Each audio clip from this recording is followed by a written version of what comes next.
Olá, sou Gabriela, a técnica de segurança do trabalho. Estamos hoje aqui para falar sobre um tema muito importante, que é sobre a saúde mental. E para participar desse tema tão importante, temos aqui a psicóloga Luiane, os presidentes da CIPA da Campal, que é a Mônica, representante de Dona Francisca, Fabielle Mercado Magazine da Campal, de Nova Palma, o Alex da Matriz, Nova Palma, e a Marluce da Agroindústria de Faxinal do Soturno.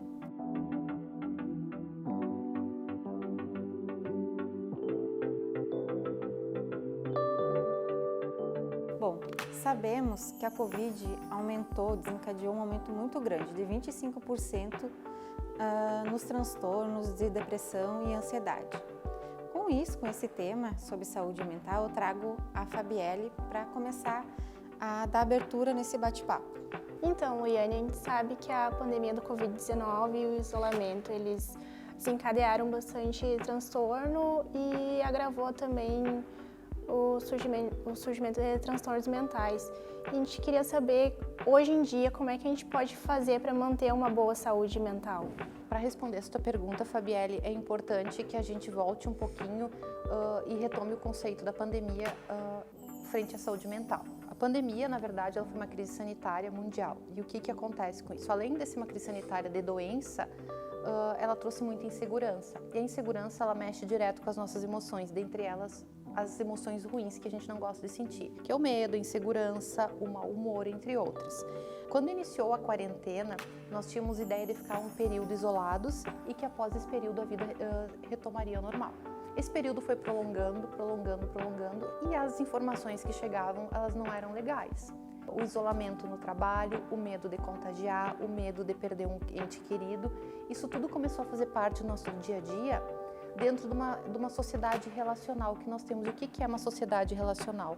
É uma sociedade que é muito característica da sociedade brasileira, que nós gostamos muito dos relacionamentos familiares, com amigos, e isso tudo a gente teve um rompimento muito grande, consequentemente potencializando ainda mais as nossas fragilidades, o medo, né? O medo era uma atmosfera que cercou o mundo e a gente tinha muito essa ideia que ela habita muito o nosso imaginário de segurança. Se aqui tem um problema, eu vou para tal lugar que não tem. Na pandemia, isso fugiu totalmente, porque o mundo inteiro estava passando por isso. Então, o nosso inconsciente partia do princípio que não tenho para onde ir. Está acontecendo em tudo que é lugar. Ou seja, muitas pessoas verbalizavam, não temos salvação. E isso ia desencadeando ansiedade, que vem um pânico, entre outras situações. Com o tempo que foi passando e nada acontecia, pelo contrário, a situação se tornava cada vez pior, começaram os casos no Brasil, no Rio Grande do Sul, nos municípios, isso foi tomando uma conotação cada vez maior. Então, isolamento, falta de relação, as notícias ruins e o medo iminente. Consequentemente, fragilizou demais as pessoas que já tinham transtornos mentais e as que não tinham começaram a desencadear. Então, a pandemia, ela veio, de alguma forma, mostrar também saúde mental, porque se falava muito pouco. E como as pessoas passaram por isolamento, começou a se falar cada vez mais, trazer à luz o saber, saúde mental, transtornos mentais, falar sobre isso, porque era algo que foi muito corriqueiro. O que a gente pensa hoje, né, como uma forma de melhorar, são buscar os hábitos que a gente tinha antes, né? As relações familiares, as relações com amigos, os hábitos de vida saudáveis, né? Muitas pessoas a gente parou com o esporte, a questão do trabalho. Então, tentar retomar a vida nesse sentido, né? E procurar focar em coisas que nos deem prazer, mas prazeres saudáveis, né? Exercício, sair, buscar um lazer. Então, coisas que tu entenda que tu já está liberto, que tu não vive mais aprisionado e que vão ser promotores de felicidade e satisfação para a tua vida. Luiane, e o trabalho tem relação com a saúde mental? E os feedbacks, eles ajudam? A saúde mental, ela está diretamente ligada à nossa vivência e o trabalho faz parte da nossa vivência, partindo do princípio que a gente fica cerca de 8 horas por dia dentro do trabalho e tem impacto, sim. A ciência nos mostra que o trabalho pode ser promotor de adoecimento ou de saúde mental, mas isso vai muito de como eu vou lidar com o meu trabalho, o quanto eu estou alinhada com o propósito do meu trabalho na minha vida. Por exemplo, eu vou fazer algo que eu não gosto muito, que eu não me identifico muito, por uma condição financeira melhor, isso vai ser promotor de adoecimento no trabalho. Eu não vou estar feliz, eu vou ter, durante um certo tempo as minhas estratégias defensivas vão dar conta, eu vou me satisfazer por aquilo, por um período de tempo curto, e a partir daí vou trabalhar, vai se tornar um sofrimento. Entre outras situações, isso é apenas um exemplo, tá? Mas ele também é promotor de saúde, né? A partir do momento que ele te traz autonomia, ele te traz desafios, ele te promove criatividade, relações interpessoais. Então, quando as pessoas estão com alguns transtornos mentais, quando dá um certo período de tempo, a gente já recomenda que a pessoa volte para o trabalho ser promotor de saúde, sim. Mas, repito, ele precisa estar alinhado os teus valores com os valores do teu trabalho. Tu conhecer quais são os valores, a visão e a missão da tua empresa ajuda muito nesse sentido. A questão que tu falaste dos feedbacks, elas são muito importantes porque feedback fala de comunicação. E a gente tem um problema muito grande na atualidade, de modo geral, de comunicação. A gente quer se comunicar, a gente não sabe como se comunicar, mas principalmente a gente não sabe ouvir, né? A gente ouve com as nossas emoções. O que é isso? Eu faço uma leitura prévia daquela pessoa e a partir daquela leitura eu escuto o que eu quero. E eu respondo a partir daquilo que eu escutei como eu quis, com as minhas emoções muito afloradas e causando um ruído muito grande nessa comunicação. A questão dos feedbacks, eles são super importantes, mas para te dar um feedback, tu precisa te distanciar dessas emoções. Esperar um tempo, passar, e o feedback nada mais é do que uma construção saudável. Quando há algo que incomode ou algo que está muito bom, a gente sentar e conversar com a pessoa.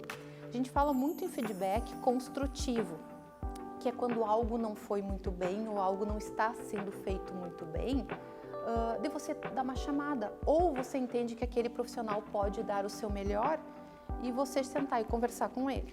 De que forma? Uma forma coletiva. No que eu posso te ajudar? Vamos construir juntos? O que tu pensa sobre isso? Né? Te colocar como agente transformador da situação junto com essa pessoa. Ou seja, a gente fala em mãos dadas, né? Vamos trabalhar juntos, vamos construir juntos. E escutar o que essa pessoa tem para dar. A gente chama isso validar o que o outro sente, validar a escuta do outro. Porque por mais que seja uma situação que não esteja sendo confortável, a gente tem que entender por que aquilo está assim e ser parte da resolução juntos. Então, repito para vocês, a importância de saber escutar para saber se comunicar e se afastar sempre dessas emoções. Eu não estou num momento legal, isso me abalou muito, isso me irritou. Dá um tempo, espera, né? A gente costuma falar bem o português, deixar baixar a poeira e retoma o assunto de forma mais neutra possível. Por quê? Porque o ambiente vai ser contaminado por isso. O clima vai ficar ruim para mim, para o meu colega e para o grupo como um todo. Então, nós somos agentes de transformação para o bem ou para o mal da equipe. E a partir do momento que a gente pensa nisso antes de agir, a gente está promovendo saúde mental e qualidade de vida no trabalho. Então, Luiane, a gente está conversando sobre saúde mental, né? Gostaria que você falasse para nós, então, o que são realmente as doenças mentais e os transtornos e como a gente pode tratar, quais são os tratamentos para isso. Quando a gente fala em transtornos ou doenças mentais, Mônica, surge uma dúvida e é bem importante a gente falar sobre isso, tá? Doença vem de uma conotação de patologia, e patologia é o quê? Causa, tratamento e cura, tá? E, falar em doença mental nos remete ao século XVIII, onde se falava que as doenças mentais tinham uma causa e uma cura. A gente sabe hoje que isso não existe, né? Apesar da gente saber que existe uma carga genética, a gente não sabe exatamente quando começa o tratamento mais específico e cura, tá? Então a gente não fala em doenças e isso é importante ficar bem claro. Quando a gente fala doença por uma doença cardíaca, a gente sabe que é no coração e existem exames que vão te dizer, eu tenho uma doença cardíaca tal, tu sabe qual é o medicamento, o tempo de tratamento e se vai ter cura ou não, se a pessoa nasceu com aquilo ou não. As doenças mentais, doença mental a gente não pode falar por causa disso, então são transtornos. Não sabemos quando começam e não sabemos de onde vem, tá? E o que é uma característica também importante, por ser um transtorno? Eles causam alterações, né? alterações nas tuas emoções, alterações muitas vezes corporais, né? A pessoa tem queda de cabelo, a pessoa tem tremedeira. Então, são alterações que vão e voltam, por isso o transtorno mental. Falar sobre isso também, pessoal, é muito importante porque a gente começa a desconstruir todo um estigma que existe sobre saúde mental, que já vem, né, na história, onde tinha toda essa questão da vergonha, né, de ter uma doença mental que era na época, as pessoas eram escondidas, muitas vezes mandavam para longe porque era uma vergonha para a família. Muito antigamente se falava que isso era um castigo, né, um castigo divino. Então a nossa história da saúde mental é uma história muito triste. E estarmos hoje aqui debatendo isso, abrindo, podendo falar de forma leve, onde as pessoas consigam cada vez mais entender e se reconhecer dentro disso, é uma vitória muito grande para a saúde coletiva como um todo, tá? Os tratamentos que você falou, a maioria dos tratamentos, né, dentro das patologias, os transtornos mentais, eles requerem o que a gente chama de tripé, que é o apoio da terapia, da medicação e de estilo de vida, exercício físico. Então é super importante que você procure um profissional da saúde mental, que ele vai fazer o diagnóstico, né, do teu transtorno e vai indicar o melhor tratamento. Geralmente o tratamento ele é com psicoterapia, né, que é feita por psicólogos, a parte medicamentosa que é feita com os psiquiatras. E hoje, pessoal, isso é uma informação super atualizada, tá? A gente tem alguns estudos que mostram que praticar exercício físico, caminhada pode ser 30 minutos todos os dias, tem quase o mesmo efeito da medicação, tá? Então a gente ganha muito, muito, muito, muito. É o que tem se falado muito, o que está se falando de mais moderno de saúde mental, é alinhar esses três elementos. E tem outra colocação que eu acho bem relevante falar aqui, que é a questão do tratamento, né? De dar sequência ao tratamento, ter visitas periódicas ao teu médico, acompanhar se tu está te adaptando à medicação, acompanhar se aquela medicação às vezes é ideal. Às vezes a gente não tem resultado na primeira medicação e nós, como psicólogos, às vezes precisamos mandar o paciente novamente para o psiquiatra e ele ajusta a medicação ou troca. Nem o que serviu para mim, às vezes não vai servir para ti e vice-versa, mas existem N medicações. Não desistam na primeira experiência, tá? Isso aqui fique muito claro, porque às vezes a pessoa vai, eu tomei medicamento, não me adaptei, ou o efeito colateral não foi legal, largo de mão. Não. Para te trocar ou para te parar um tratamento, o médico precisa te orientar como isso deve ser feito, jamais por conta. Assim como os transtornos mentais não chegam do nada, a melhora ela também demora. A gente não vê que o transtorno está instaurado, que a gente já está em sofrimento apenas quando o sofrimento fica muito caracterizado. A gente não nota os primeiros sinais, só que isso tem um tempo muito grande. E a mesma forma, o caminho contrário. E como falei, né, por não ser uma doença, a gente não tem uma ideia assim, de tempo para a cura, de uso para a melhora. A gente vai fazendo testagem e acompanhamento até que se tenha uma qualidade de vida melhor, tá? Eu vou repetir, transtorno mental não se fala em cura, se fala em qualidade de vida melhor. É isso que nós precisamos buscar para que a gente consiga restabelecer um bem-estar maior. Luiane, como podemos diferenciar a tristeza da depressão? Então, a tristeza, ela é um sentimento natural do ser humano, né? Estar triste faz parte das nossas emoções. Ela é uma emoção que a gente nasce e aprende a lidar com ela. Um sentimento de tristeza, ele sempre vem a partir de um evento, ele desencadeia a partir de um evento. Alguma perda, um rompimento, um atrito, situações que vão te deixar tristes. E a tristeza ela costuma durar um período máximo de 14 dias, né? Mas nós também podemos diferenciar pela questão do comportamento. Quando a pessoa está triste, ela não deixa de interagir. Ela vai interagir com um pouco menos de energia, a vida tem o seu fluxo normal, porém tu nota que ela está triste. A depressão, por sua vez, por a gente tratar de um transtorno mental, ela tem um impacto comportamental. A depressão ela é uma tristeza mais profunda, em alguns casos ela vira uma apatia, O que é uma apatia? É aquele sentimento de impotência de fazer qualquer coisa, onde a pessoa, inclusive, deixa de comer, né? Tu não tem força e motivação para nada, tristeza muito profunda. Os sintomas da depressão, eles geralmente atrapalham o teu dia a dia. A pessoa fica menos proativa, menos produtiva, deixa de fazer atividades, começa a se isolar. Em sua maioria perde peso, mas também temos aquelas situações que a pessoa começa a ganhar peso. E tem também, que é bem importante a gente entender, pessoas que nem sempre demonstram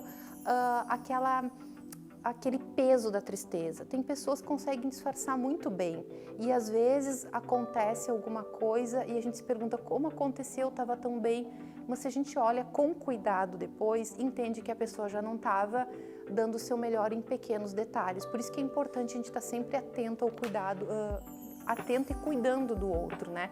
De pequenas mudanças de humor, dificuldade de se expor, estar um pouco mais emotivo, não ter tanta motivação para fazer coisas que fazia antes, a própria questão com a aparência, né? A autoestima, ela começa a ficar prejudicada. Então, esses são sintomas da depressão.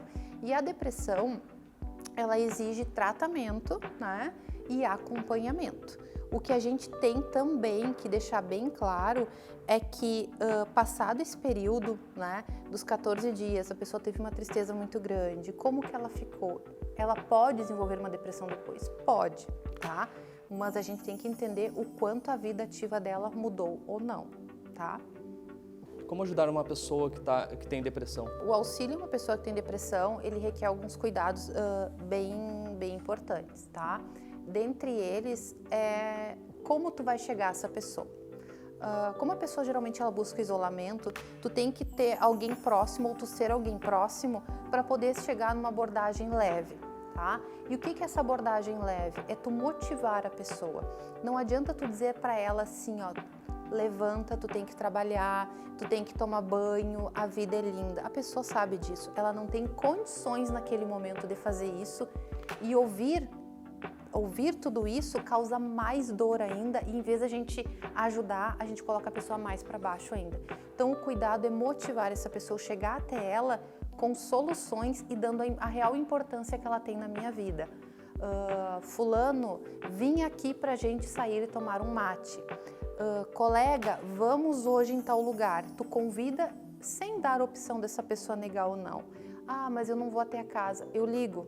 Como é que tu tá? A gente tá com saudade, faz tempo que eu não te vejo, queria te ver. Que a pessoa entenda que ela tem uma importância e que ela faz falta. Por quê, pessoal? Os transtornos depressivos são os transtornos que mais levam a pessoa a tentar contra a própria vida. E isso é um sinal de alerta muito grande na depressão. Manter a pessoa ligada à vida, manter a pessoa interessada pela vida e que ela entenda que ela é importante para alguém e que ela vai fazer a falta para alguém. Que ela vai fazer falta para ti, que ela vai fazer falta para o trabalho, que ela vai fazer falta para a família. Isso motiva muito mais, tá? E também, né, a gente tem há muitos anos o CVV, né, que é um canal, que é o 188, que as pessoas ligam, ele tem atendimento todo o tempo, quando as pessoas estão se sentindo mal, quando as pessoas estão num esgotamento que não tem com quem conversar, não conseguem se abrir. Existem pessoas lá treinadas para atender, acolher, né? Tu ter uma escuta de alguém que não te conhece, de alguém que não vai te julgar e que vai te ajudar a atravessar esse momento. Então, fica como dica, né? Se às vezes eu não tô me sentindo bem para falar para um familiar, para um amigo, eu ligo 188, ligação gratuita, vai ter alguém que vai me ajudar, vai me ouvir e vai me aliviar um pouco o peso da dor do momento. Eu tenho mais uma dúvida também. A questão da qualidade do sono, ele pode interferir na saúde mental?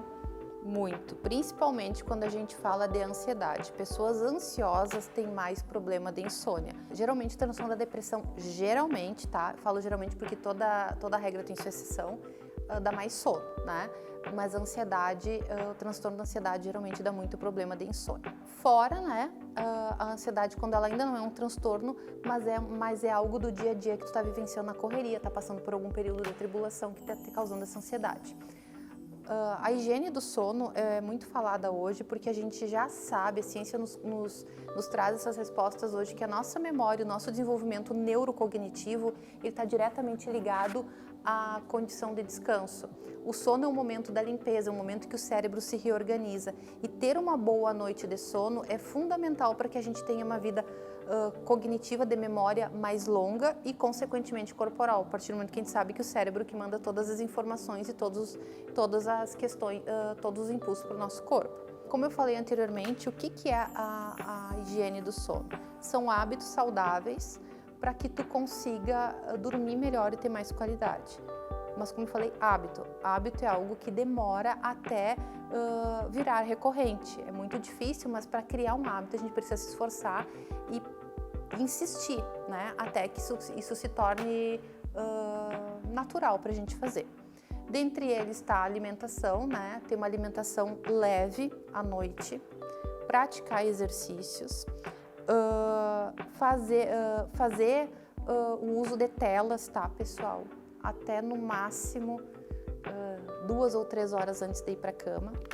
Ter um espaço com pouca luz para dormir e ter horário fixo. O que é o horário fixo? Bom, eu vou para a cama às 9 horas, mas eu não estou com sono. Mas eu tenho que ter o hábito de 9 horas usar telas até às 7 e 9 horas estar na cama num lugar escuro. Ah, mas o meu sono só vai vir à meia-noite, 1 da manhã. Como eu falei, é hábito. E hábito a gente tem que criar e insistir até que funcione. Então, horário fixo para acordar e para dormir. Ah, mas final de semana. Não, o ideal é que siga esse hábito sempre. A gente tem horário para acordar e horário para dormir fixo durante os 7 dias da semana. Esses são, via de regra, né, são os indicadores mais eficientes que a gente tem para que a qualidade do sono melhore, consequentemente alivie sintomas de ansiedade, melhore a memória e melhore de forma geral o nosso desempenho em todas as atividades que a gente precisa no dia a dia, inclusive no trabalho. Bom, encerramos o nosso bate-papo aqui falando sobre saúde mental. Quero agradecer a Luiane, né, e aos presidentes da CIPA por aceitarem essa proposta aí, né, de a gente falar, ter essa roda de conversa sobre esse assunto que é tão importante. Agradecer a vocês que estão nos assistindo. Um forte abraço a todos e fiquem com Deus.